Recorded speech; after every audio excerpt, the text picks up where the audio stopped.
Hello and welcome to episode 38 of The Weighing Room, where today, due to some travel issues, we're a man light with Frankie missing the pod this week. So it's just myself and Paul going through the 7 live races across Saturday on ITV Racing. Paul, how's your week been? We're a man light, aren't we, this week? Yeah, we're a man light, and given the week, given what's on at the minute over in Mallorca, you wouldn't want to start rumours that he could be on a plane out. He could be making a star appearance maybe later on in the show. But yeah, unfortunately, due to travel issues, we're less Frankie this week. But yeah, we'll give it our best shot. Yeah, loose lips sink ships, don't they? We won't be going into that. We don't want to be spreading any rumours, do we? No. Yeah, like I said, today we'll be going through the racing from Ascot with the Group 1 King George VI and Queen Elizabeth Stakes being the best race on the afternoon in the UK. And also we have some live racing from York with the Group 2 York Stakes, the feature event on the Knavesmire. So we'll get straight into it, Paul. And the first race we're going to cover ahead of the weekend is the 150 Group 3 Princess Margaret KEENELAND Stakes. Obviously, I spent quite a lot of time on this race going through because you've got the 7-4 favourite Lazoo, and behind you, you've just got the market 13-2, 7-1, 7-1, 7-1, 7-1, 8-1. It's just packed in behind it. Can you get the favourite beat, Lazoo? I'm not so sure. Like his win, her win, two starts ago was pretty emphatic. Like she was very, very good. Slightly disappointing when last seen. Frankie on board back at his favourite track with a little, I wouldn't say much to prove, but looking to get, maintain his form. But at the prices, I'm going to look elsewhere. I've gone with Royal Charter.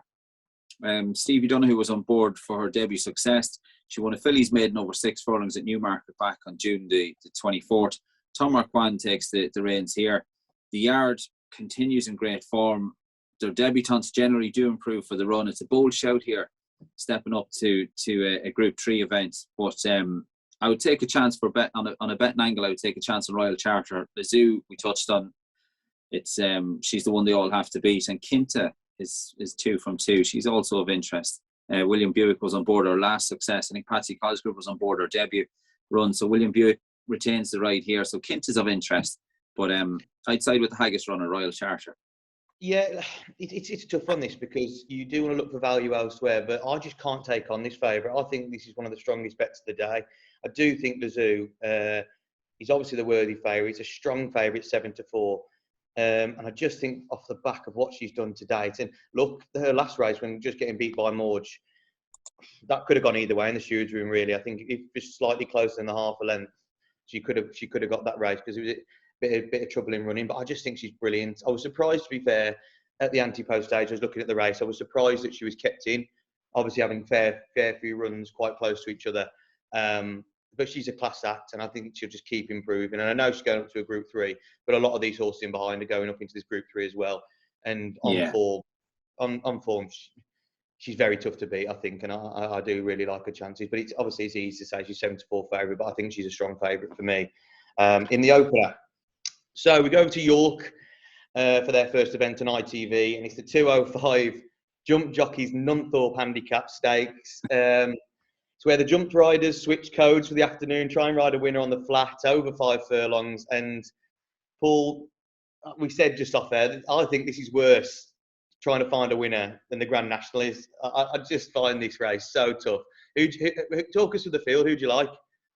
Yeah, I think a few of these boys now would be fancying themselves as flat jockeys, I think. We had the jumpers bumpers there a couple of seasons ago with the bad weather. And I think Harry Cobden was trying to charter his inner flat jockey at that stage as well. He gave a couple of Fallon-esque celebrations going by the winning post. I remember at Kempton one evening. A couple of angles I took on it. I think Indian Sounds is of interest. Daryl Jacobs sponsor the race, Sky Bet. Indian Sounds was 6 when last seen. Paul Midgley, he does terrific with his sprinters. He's well known for it. So Indian Sounds is of interest. But the horse that I went with is the Kevin Ryan trained A. Begum. Brian Hughes takes the mount. And Brian Hughes, Aidan Coleman, they'd be nearly almost the closest to flat jockeys riding over jumps. Brian was successful enough. He was apprenticed to Kevin Prendergast here in Ireland before going over to Howard Johnson.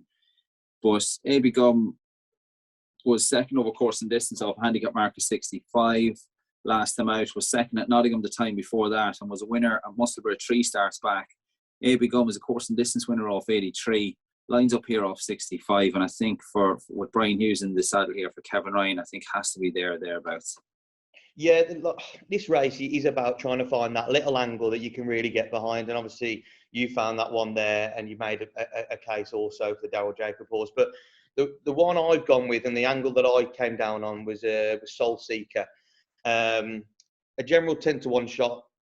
This 5-year-old has been very out of sorts of late, and like I don't want to start talking about horse I'm tipping by saying that, but going up the weights, but not like before, and then running really, really bad races, like handicap marks that he wasn't good enough to run at.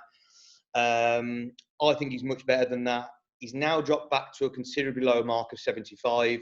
Sees him £8 lower than when he won this race last year, and that's what I'm going with. Tried and tested, won this race last year, course and distance. He obviously likes on the nose, Maya.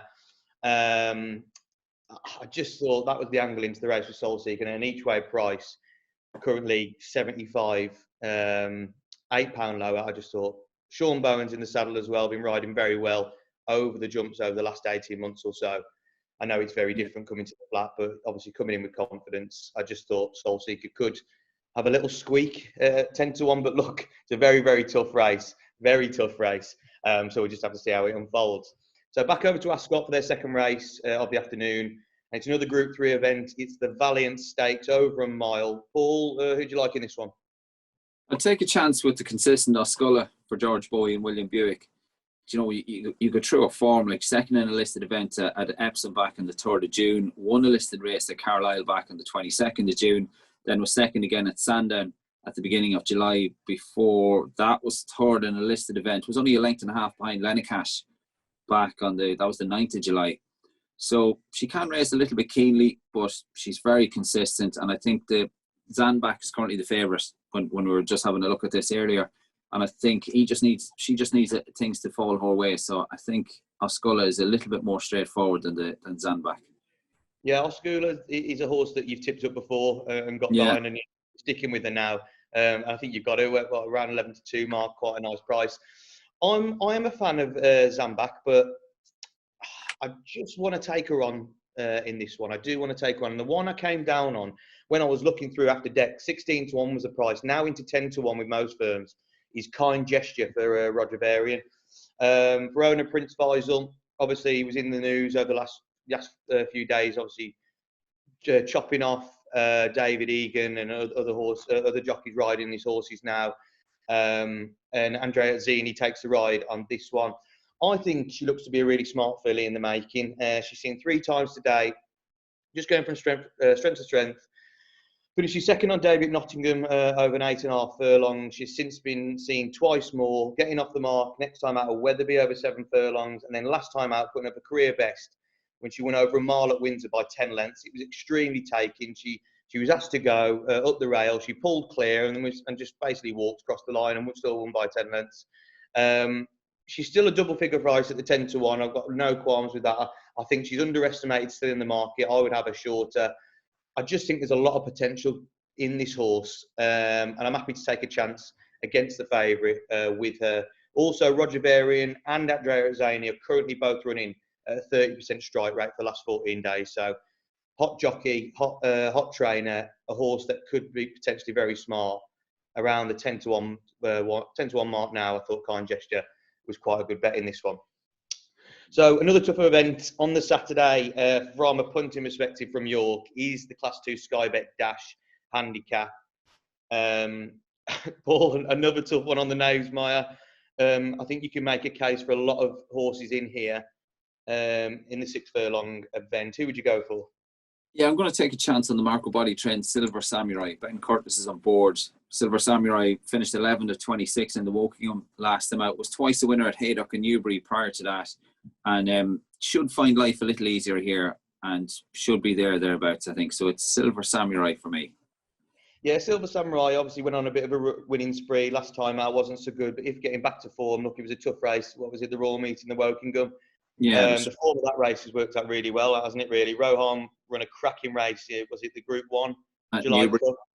And then went to ran well at Newbury then last time out, and just faded. Just arrived there about a furlong out or so, and just faded in the last half furlong or so. And then Mr. Wagyu has obviously finished fourth in that race, went over to Ireland last week and won a really nice handicap there. So the form's not bad at all with that race. So yeah, if Silver Samurai can bounce back to form, definitely got a big chance. I've dutched this race against the fields. I thought, why not? Really big field. Let's try and find some each way value. And the first one I landed on was the Keith Dalglish trained Abraham Gold for Peaky Blinders fans out there. This horse, course and distance winner, and has been in some really fine form of late. It seems to be this rejuvenated horse, having run some bad races, but really likes it on the Knavesmire, especially on this straight track. When he gets going, absolutely flies. So in the past, winning off a high of like a mark of 101 during his career, he now sees himself at a mark of 90, so obviously 11 pounds lower. He's still only the age of 5. He retains big ability, I think, off his last 2 runs. And another thing I like about this horse, he's a frequent performer. I know a lot of horses in this field are, but he's a frequent performer in big fielded handicaps. He'll handle the conditions, he'll handle the track, and won't mind bunching and going into horses because he's used to the hustle and bustle of these type of races. His last 2 events have seen him in two nice pace efforts. Strong second at Ayr at the start of July when only going down by a head, and then ran over the same course and distance in the Ayr Gold Cup trial. And was only half a length second that day. Like I said, he seems a bit rejuvenated. Billy Garrity on board, 8 stone 12, course and distance winner. I thought around 17 to 2 Marquis represents each way value. And another one, I'm taking a big punt on around the 20 to 1 mark is Nomadic Empire for David O'Meara. This horse has got absolutely no form whatsoever over his last 6-7 runs and needs to bounce back to form in a big way. But it's another one where this horse loves York, and he off his current mark, dropping down, just could run a big race. But look, he does need to bounce back to form. September last year, over course and distance, he landed a 10-run handicap. He saw off the likes of the chairman of the boards, Cairn Island, Mr. Wagyu. That was off a mark of 99. He's now off a mark of 97, obviously dropping down. He needs to really put his performance at Ascot behind him last time out. He's £2 below his last winning mark now, 97. I just thought it was an interesting angle into the race, and around 20 to 1 could represent each way value because these big races, big fielded handicaps, will definitely have bigger each way turns with some bookmakers, so definitely shop about on race day. So the races don't get any easier. Paul, we've got another big fielded event. This is the 3 o'clock International Stakes over 7 furlongs from Ascot. Talk us through this one again, because you could make a lot of cases once more because just so many runners. Yeah, a couple. What was it? Bless him. I had a look at him now. I thought he was a good winner under Spencer last time out, so need a bit of a squeak. But horse I really like, I think he's an absolute character, is Accidental Agent. Has the top weight here. He carries 10 stone. Charles Bishop back on for Eve Johnson Houghton. Was 7th of 18 over 7 furlongs in the Bunbury Cup at Newmarket last time out. Was 2nd in the Victoria Cup over course and distance back in May. He's a winner of the Queen Anne Stakes at Royal Ascot back in 2018. He is a character, but I think on a going day, he has to run a place here. He's around about the 20, 25 to 1 mark. A bit of each way value to be had if you shop around. And I do think he represents cracking each way value. So it's Accidental Agent for me. Yeah, absolutely loves this track. Obviously winning Queen Anne Stakes once upon a time. And a horse that just absolutely loves running his race if he ends up coming out the stalls, because we know in the past he's a bit of a nutcase, isn't he? He's a character. Like he'd probably read you the racing post. Like he's just an absolute character. yeah, definitely. He's currently around the 22 to 1 mark. Obviously, he's the top weight, but top weight for a reason. He's probably the class act in the field. And also, what was interesting when I looked at this race, I was trying to look at where the pace would come from, and the horse that I came down on that would probably be the pace angle is King Zane for Harry and Roger Charlton, drawn in stall 21. Where you've got Accidental Agent also in stall 19 that could bomb out if really wanted to. So the horse I came down, I have dutched this race, but the horse that I'm most fond of is Air to Air for George Bowie, drawn in stall 20. Obviously, George Bowie's had a fantastic season, classic winner with the 1,000 guineas. And when the money comes for a horse, this horse was 25 to 1 at the anti-post stage, now currently 8 to 1. When the money comes for this horse, with a George Bowie horse, he very rarely gets it wrong, and I like that angle into this race. This horse is also matured for his age, 4-year-old now. As a 3-year-old, was a bit of a head case. When he wanted to perform, was a very good horse, but sometimes just didn't want to But he looks to have progressed, I think, from his sole run this season, from his 3-year-old campaign, winning a nursery handicap very, very comfortably last time out. And that was off a mark of 91. He's now off a mark of 95. He's only gone up £4. 7 furlongs seems to be his trip. Another nice thing, Ross Orion's been booked, cracking jockey. And like I said, when the money comes for a Bowie horse, they don't really get it wrong. So I'll be happy to play air to air at 8-1 each way in this one. And just another one I'd put up at an each way angle was, again, about 14, 16-1. But look, I'm looking about 12s, 11 now. It's Chief of Chiefs. He absolutely loves running his race, a bit like Accidental Agent at Ascot. Charlie Fellows has employed Colin Keane to take this ride, which I thought was quite interesting. Obviously, he's come over for the Westover ride, but to jump on this horse, he's a cracking jockey. I thought that was quite taking. He's a frequent runner at this track, 6, 7 furlongs, big field events. Like I was saying before about Abraham Gold, he'll handle the hustle and bustle. And in June 2020, he went on to land the Silver Wokingham, obviously when they put the extra races on at Royal Ascot that year, and that was off a mark of 95. He ran some crackers last season, similar events. Obviously, a strong fourth in the Wokingham and was a close-up 7th in the Victoria Cup. And he's been in very similar form this term. His best runner of the year was when last seen at the Royal Meeting, finished a narrow 4th of 29 in the Buckingham Palace Stakes over course and distance. He's off the same mark of 96. I just thought he couldn't be ruled out of hitting the frame, and I just think he'll definitely run his race. So that's air to air and Chief of Chiefs for me in that one. So the final race from the Knavesmire on ITV this weekend sees the feature race for themselves, the Group 2 York Stakes over 1 mile, 2 furlongs. Only 5 get to post. Paul, who do you like in this one? I take a chance on Dubai Future. That Wolferton win last time out might just give him a bit more confidence, and he might be able just to follow up here on the back of that success. He has his quirks. He wears the cheek pieces. He can race a little bit keenly, but like I said, on the back of a last time out win in the Wolferton, he should go well here for trainer side Vince Arur and jockey Adam Kirby. So it's Dubai Future for me. Yeah, it's an interesting one, isn't it, this? Because you've got horses like Dubai Future that could be absolutely rejuvenated off the back of that run. You've got Dubai Honour, who usually likes it a bit softer, but he's got some of the probably the classiest back form in the race. So Busker, we know, a class act on his day. And then we've got Claymore at the top of the market, who's the up-and-coming horse, the improving horse, the 3-year-olds, obviously getting weight off the field, apart from Dark Moon Rising, that has a lot to do at 20-1 outsider. But when I was looking through the race, I thought it was quite a tough and might be a little tactical affair, but I did stick with Claymore. And like I've said on previous podcasts, I really like Jane Chapel-Hyam. I like how she operates. And I think this horse could be quite special still. Last season, he was only seen once. Got off the mark straight away, beat Noble Order, smart horse for Godolphin, and also beat My Prospera that day, who's come out to run cracking the St James's Palace Stakes, won a listed race over at Sandown, and also last time out in a Group 2 in France, so it's come on to be a very nice horse. This season, Claymore made his seasonal debut in the Group 3 Craven Stakes. Native Trail won that day, he's gone on to win the Irish 2000, didn't run a bad race in the English 2000. The only bad race Claymore's ran this season when he was drawn in the car park in the French 2000 Guineas, ran no race at all, finished last of the 15, but from where he was drawn, unless you got across, had absolutely no chance. Up to 1 mile, 2 furlong last time out at Royal Ascot. He upset one of the biggest favourites of the week, probably for the Queen. He reached for the moon, pulling away impressively. I know this is his toughest test. He's up again into the Group 2 from a Group 3 last time out. I just thought that Dubai Honour was probably his biggest rival and maybe one in soft ground, getting weight off Dubai Honour. I was happy to play Claymore, and hopefully he gets the job done in this one.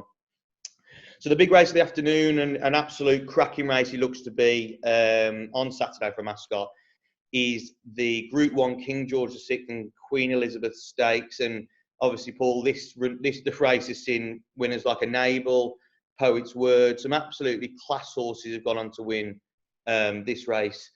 I'll read the market to you as we currently stand. So we've got Westover at the top of the market, around 11-8. Emily Upjohn, obviously supposed to go to the Irish Oaks last week. A bit like Frankie, had some travel issues, couldn't go.